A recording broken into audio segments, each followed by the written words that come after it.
encompassed one whole building that was on the facilities. We do have several people at this time that's unaccounted for. We are trying to be mindful of families and that situation. We do have some folks, we can confirm that we do have some that are deceased, but we're going to go back and, like I say, talk to these families, notify these families, and let these families know what's going on. We do have the scene as secure as possible at this time.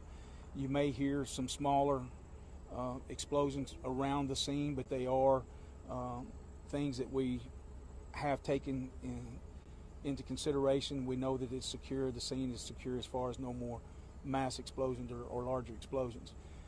We do have the ATF on scene with us, TBI and Homeland Security as well. We're working this as a joint operation between Humphreys County and Hickman County. As you can see behind me is Sheriff Kraft. We also have our Odell Pointer, which is our EMA director. And forgive me, sir, I didn't remember your name with my Hickman County EMA director. We've got a lot of moving parts. We've got a very big investigation. This is not going to be something that we're going to be like a car wreck or something like that we're just going to clean up the debris and leave. We're going to probably be here for a few days. Again, we're trying to take as much time as was needed. Right now we're prioritizing people that are involved, their families, and trying to be very compassionate toward them. Am I leaving out anything, Sheriff? Kind of where we're at right now. As the sheriff said, we are at the beginning stages of all of this, so we're getting information.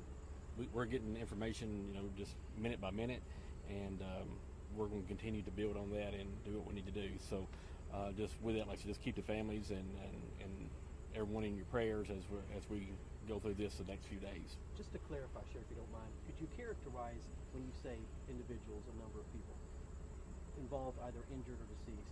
Is this above a dozen, below a dozen? Do you have any type of understanding? I don't want to put that kind of information out there right now because we are vetting that.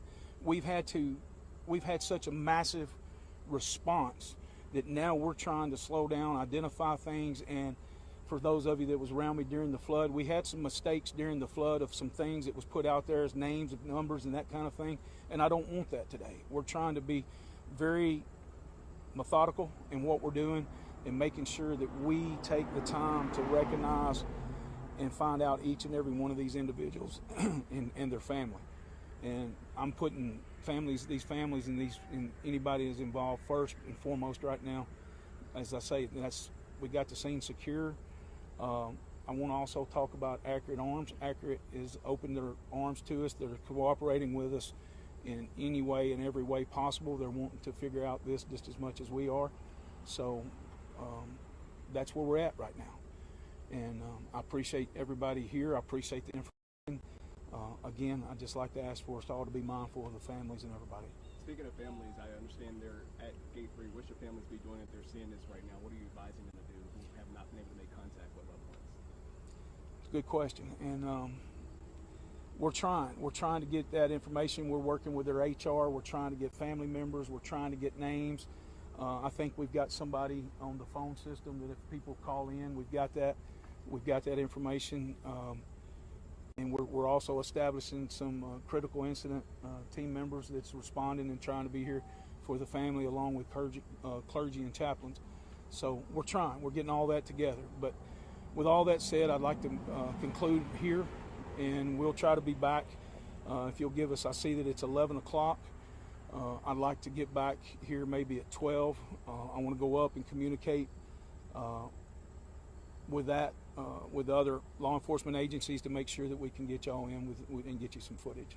Is it located in Hickman County or Humphreys County? You are right on the county line, half and half. That's why I say we're working this, and he and I are married at the hip. Yes. Okay. Mr. Stinson. I don't know the map, and I just wondered if it was both.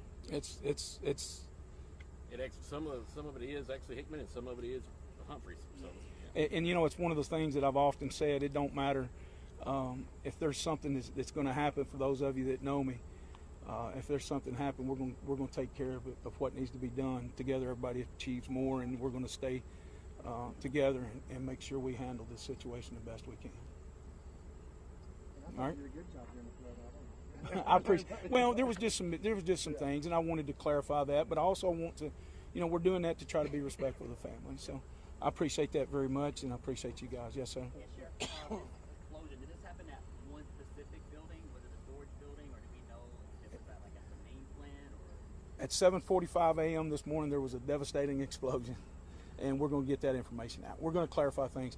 Let me get to that, because if I start naming particulars, I don't need to do that right now. Okay? Department of Safety for the state of Tennessee, one of the public information officers here. Today we'll have Sheriff Davis and Sheriff Kraft deliver the latest updates, and we'll begin with Sheriff Davis. Sheriff Davis. Good morning. One of the things that I want to start with, and I want to reiterate, we are still dealing in a slow, methodical method. As we get into this, we find it even more devastating than what we thought initially.